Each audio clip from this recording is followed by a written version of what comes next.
सतगुरु रूपी प्यारे साध संगत जी, प्यार और सत्कार से कहना धान निरंकार जी। सतगुरु माता जी का शुक्राना करते हुए सतगुरु माता जी के आशीर्वाद से दासी ये विचार रखने जा रही है। आप जी ये विचार प्रवान करें, अगर कोई गलती हो जाए तो क्षमा करें।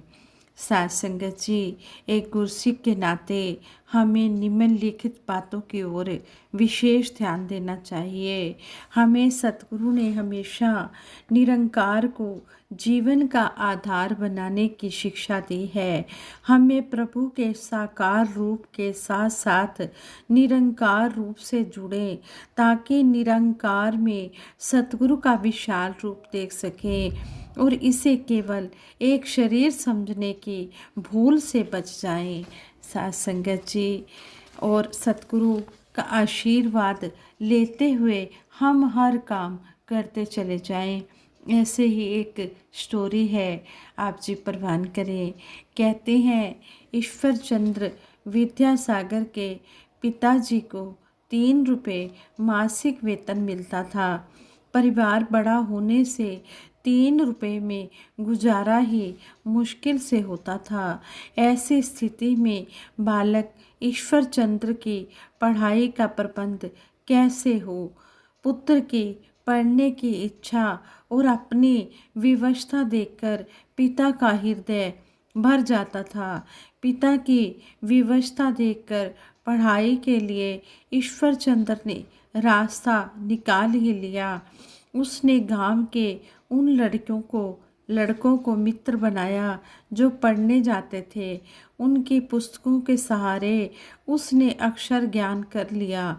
एक दिन कोयले से जमीन पर लिखकर अपने पिता को दिखलाया।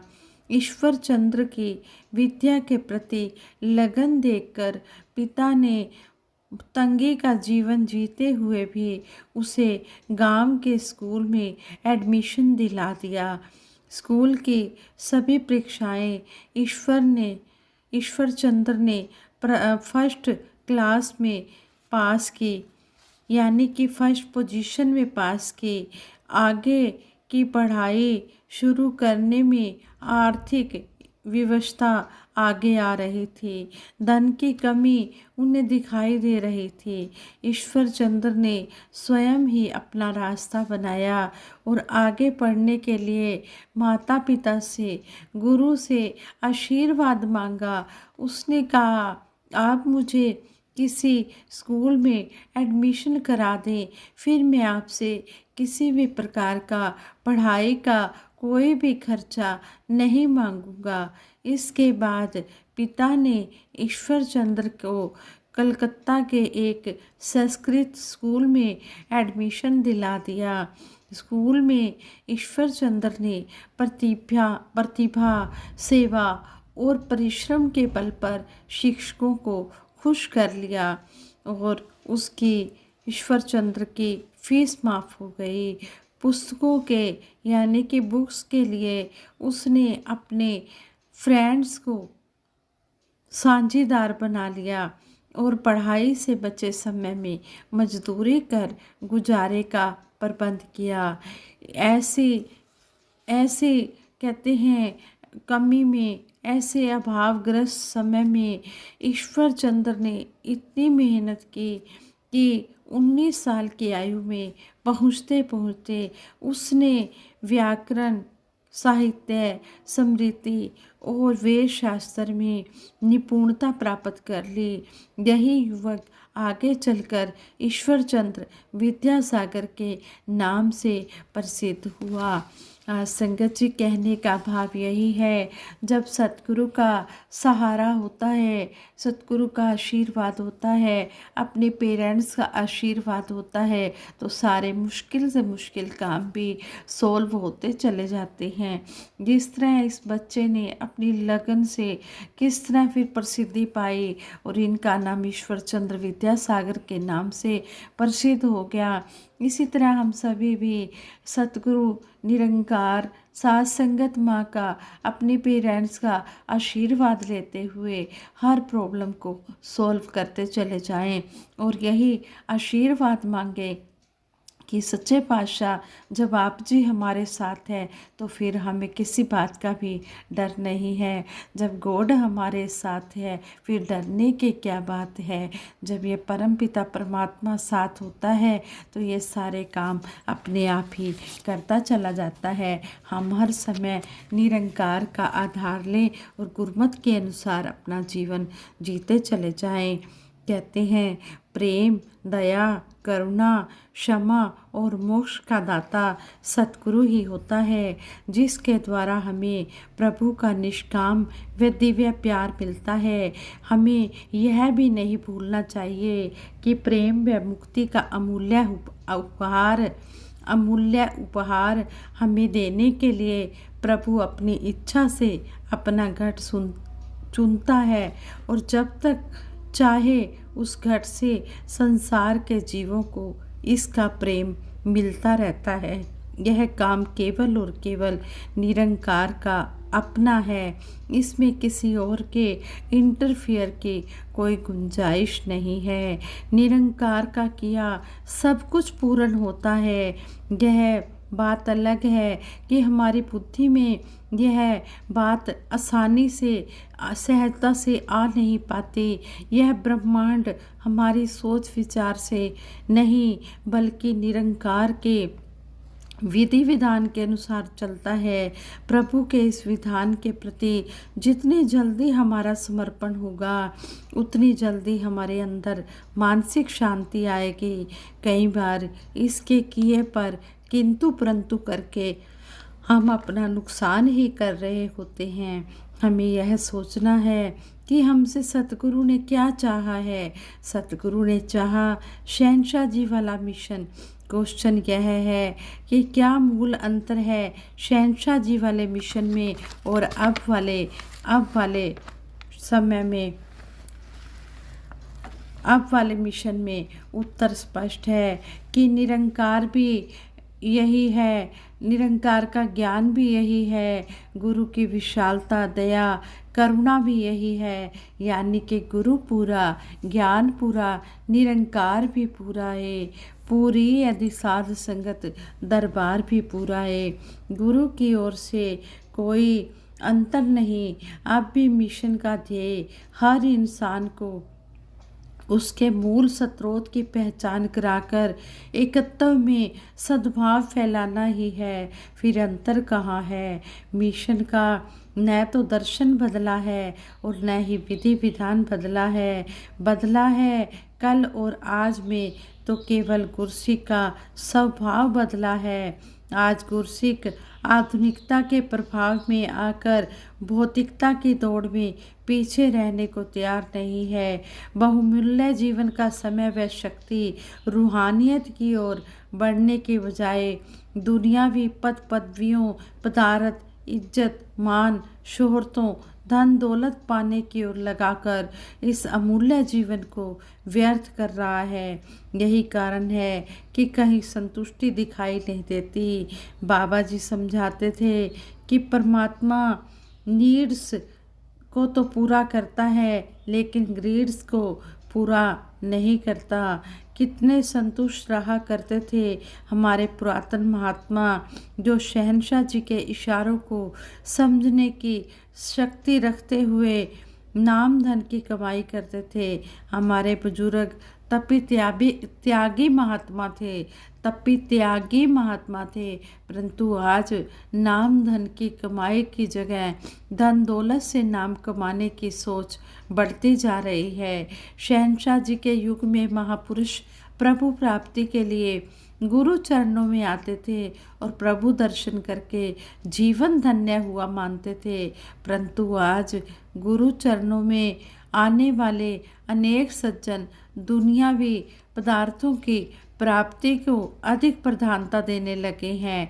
ऐसी भावना रखने वाले लोगों का ध्यान निरंकार के साथ जुड़ने की जगह अपनी इच्छाओं, कामनाओं को पूरा करने में ही लगा रहता है। ऐसे लोग सच्चे सुच्चे महापुरुषों पर भी हावी होने का प्रयास जारी रखते हैं। वे यह भूल जाते हैं कि यह सच्चाई का मिशन है जिसमें सत्य को प्रकट होना ही है, भले ही चाहे कुछ समय के लिए स्वार्थी लोगों की सफलता की पतंग आसमान को छूती दिखाई दे। आज हमारे मनों में यदि शहंशाह जी वाला मिशन देखने की चाहत है तो सच्चे सुच्चे गुरसिखों की कदर करें और उनको अपने साथ लगाकर सेवाएं और जिम्मेदारियां दे, ताकि वे पद पदवी की चाहना किए बिना जिम्मेदारियों को मिशन की सेवा समझकर निभा पाएं। सभी बाबा जी के यह वचन सिद्ध होंगे कि मिशन में जो जितना बड़ा पद किसी का हो उतना ही बड़ा वह सेवादार है। अर्थात ज्यों ज्यों माण मिले गुरसिख नूं होर वधेरे झुकदा जावे। जिस तरह मान गुरसिख को मिलता चला जाता है वो और नम्रता में आता चला जाता है। कई बार हमारे चारों ओर ऐसा माहौल बन जाता है कि फील्ड में हर इंसान दूसरे की गलतियों व अवगुणों को देखने में ही अपना कीमती समय व शक्ति को नष्ट करने लगता है और दूसरों को कुचलकर स्वयं आगे बढ़ना चाहता है। ऐसे वातावरण में गुरसिखों ने हर समय अपने सतगुरु की आवाज़ को सुनना व मानना है। शहंशाह जी इस बारे में भी हमें समझाकर गए हैं कि साध संगत, यदि कोई महापुरुष भूल करता है तो आप बदले में बदला मत लो, उसकी निंदा चुगली मत करो। आगे मैं जानूं और वह जाने। आपने अपने आप को कुछ नहीं मानना बल्कि महापुरुषों की चरण धूल ही समझना है। यदि कोई आपका बुरा करता है तो आप मुझ पर छोड़ दो, पर स्वयं निंदा चुगली में ना फंसो। शहंशाह जी हमेशा संतों वाली भाषा बोलने पर जोर देते थे और महापुरुष भी आपस में ऐसे ही शब्दों से एक दूसरे को संबोधित करते थे जैसे गुरुमुखों, महापुरुषों, संत जनों। भाषा ही मनुष्य की पहचान होती है। शहंशाह जी ने समझाया, साध संगत, आपने संसार के सामने अपना जीवन पेश करना है, हर एक के साथ प्यार से बोलना है, अपने पेरेंट्स, बहन भाई और अन्य रिश्तेदारों के साथ बड़ी नम्रता पूर्वक बात करनी है, ताकि अड़ोस पड़ोस में देखने वाले लोग यह अवश्य कहे कि यह कितने अच्छे ठंडे स्वभाव वाला आदमी है। इज्जत घर से शुरू होती है। अपने घर का वातावरण ठीक रखने से घर में सुख शांति व आनंद मिलता है। शहंशाह जी के युग का गुरसिख दिली मोहब्बत मारे ठाठा बुल्ला दे अरदास रहे ऐसे वचनों पर खरा उतरता था कि जो दिल में है, दिल में मोहब्बत है और हर समय उसके होठों पर दूसरे के लिए अरदास है कि सच्चे पातशाह सबका भला करना। दिखावे का प्रेम संसार में तो चल जाता है क्योंकि उनके पास ज्ञान चक्षु नहीं है, निरंकार का ध्यान नहीं है, परंतु गुरुमुखों में यह अधिक समय तक नहीं टिकता। सच्चे हृदय वालों को प्रभु बनावट व दिखावे के चंगुल से बचा लेता है। शहंशाह जी समझाते थे, महापुरुषों जो ऊपर से तो निरंकार की बातें सुनाए लेकिन संतों गुरुमुखों की निंदा करता रहे, उसके पास भी नहीं जाना चाहिए। वह आपको थोड़ी देर अपने पास बैठने के लिए कहे तो उससे कह दो कि मुझे ज़रूरी काम है और वहाँ से चले जाओ। दिखावे का प्यार छोड़कर हृदय से सच्चा प्यार करो। हमें याद रहे कि अच्छे या बुरे कर्म जो भी हम करते हैं यह निरंकार देख रहा है और हमारी भारी जवाबदेही इनके सामने है। देखना है कि कहीं हम सत्संग के नाम पर अपनी नाम रूपी कमाई गंवा तो नहीं रहे। जिस संत को सतगुरु व निरंकार पर विश्वास आ जाता है उसे किसी प्रकार का कोई दोष नहीं लग सकता। किसी प्रकार का दुख, कष्ट, रोग, भूत प्रेत आदि उसका कुछ भी नहीं बिगाड़ सकते। जब मुंह से निकलता है तू ही निरंकार, मैं तेरी शरण हाँ, मैनू बख्श लो, तो सभी भावनाएं दूर हो जाती हैं, सभी बुरे विचार मन से दूर हो जाते हैं। संत जनों, महापुरुषों, जिसका ध्यान गुरु साध संगत व संत जनों से हट जाता है, उसे कभी माफ़ी नहीं मिल सकती। मैं आपको बार बार समझाता हूँ कि निरंकार सतगुरु और सत्संग से मुंह नहीं मोड़ना, हर बात को सत वचन कहकर मानना है। किसी महापुरुष को बुरा मत कहो, किसी की निंदा मत करो। यदि ऐसा करोगे तो जीवन में अपना ही बिगाड़ पैदा होगा, फिर मैं कुछ नहीं कर पाऊँगा। साध संगत जी, सतगुरु माता सुदीक्षा जी महाराज भी हमें यही समझा रहे हैं कि हमने शहनशाह जी वाला युग लाना है। तो शहनशाह जी वाला युग लाने के लिए हमें इन बातों को अपनाना होगा जो शहनशाह जी हमें समझाते थे। हमने इन बातों को अब भी समझकर वो शहनशाह वाला युग लेकर आना है। मुख से कहना सदा सतवचन, ऐसा था शहनशाह का मिशन। सतवचन ही उस समय हुआ करता था और सतवचन ही अब हम करते चले जाएं।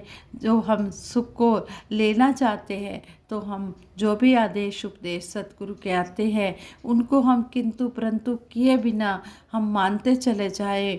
जिस तरह कहते हैं कि हमें गुरु साहिब जी की पुरातन इतिहास की बात सुनाते हैं कि गुरु साहिब जी ने अपने गुरसिक्खों को कहा कि आप जी थड़ा बनाओ, थड़ा बना दिया गया। और जब फिर कहा कि गिरा दो तो गिरा दिया गया, फिर कहा बना दो, बना दिया गया, फिर कहा गिरा दो, गिरा दिया गया।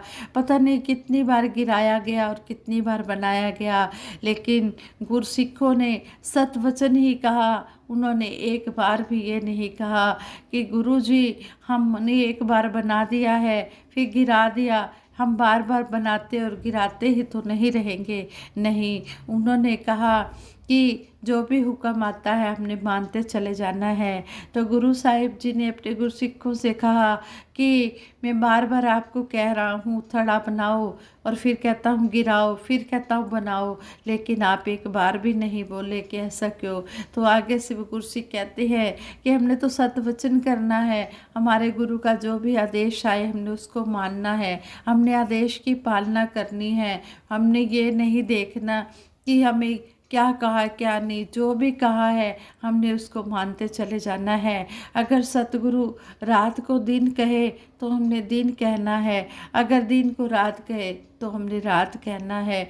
जैसा गुरु आदेश दे हमने तो वो काम करना है, हमने सतवचन ही करते चले जाना है। अगर हम सतगुरु के पावन आशीर्वाद पाना चाहते हैं तो हम सतगुरु के बताए रास्ते पर चलते चले जाएं, इन वहमों भरमों से बाहर निकलें। हम ये ना सोचें कि हमारा ये काम हो जाए, हम ये इतने की हम स्लिप कटवाएंगे, हमारा ये काम हो जाए हम संगत करवाएंगे, हमारा ये काम हो जाए हम संतों महापुरुषों को घर में खाना खिलाएंगे। नहीं, हमने निष्काम निरचित भाव से हमने सारे काम करने हैं। ये कोई सौदेबाजी नहीं है भगवान के साथ, ये कोई व्यापार नहीं है भगवान के साथ कि हम भगवान के आगे शर्तें रखें। नहीं, हमने बेगर्ज, हमने बिना शर्त के हमने समर्पण भाव से सतगुरु के चरणों में जुड़ना है। कहते हैं ओ नमाज दी कीमत नहीं मंग दे, जो बेगर्ज ये काम करती हैं। जिनके मन में सतगुरु के लिए प्यार होता है वो निष्काम निरचित भाव से ये सेवाओं के अवसर ढूंढते हैं, सत्संग के अवसर ढूंढते हैं कि कब हमें ये मौके मिले और हम सतगुरु के आशीर्वाद लेते चले जाएं। इस तरह हमें सतगुरु माता जी भी समझा रहे हैं कि हमने दिखावे की भक्ति नहीं करनी है। हमने ये नहीं देखना कि कोई सिमरन परिवार के मेंबर कर रहे हैं तो हम भी उनको देखकर हम इसलिए सिमरन करें कि वो हमें ये ना बोल दे कि हम तो सिमरन कर रहे हैं, आप सिमरन क्यों नहीं कर रहे हो। नहीं, हमने एक मन एक चित्त से लगन के साथ इस निरंकार के साथ हमेशा जुड़ना है। हमने किसी की तरफ नहीं देखना है, कौन क्या कर रहा है क्या नहीं कर रहा। हमने गुणों के ग्राहक बनना है, हमने कभी किसी के अवगुण नहीं देखने हैं। हर समय इस निरंकार की प्रशंसा करते हुए अपना जीवन गुजारते चले जाना है। सतगुरु के चरणों में यही अरदास करते हैं, हे मेरे मालिक दीनदयाल, जिस तरह आप जी ने जोड़ा है इसी तरह अपने चरणों से जोड़ के रखना। और सभी के लिए दासी यही आशीर्वाद मांगती है, सच्चे पातशाह सभी को तन मन धन के सारे सुख देते हुए सेवा सिमरन सत्संग के साथ जोड़ के रखना। किसी को कोई भी कमी ना देना, खुशी इतनी देना कि कोई कमी ना देना। खाली बोल मेरे रह जान बोलना, इना बोला उते आ जाए जिंदगी नू तोलना। साथ संगत जी प्रेम से कहना, धन निरंकार जी।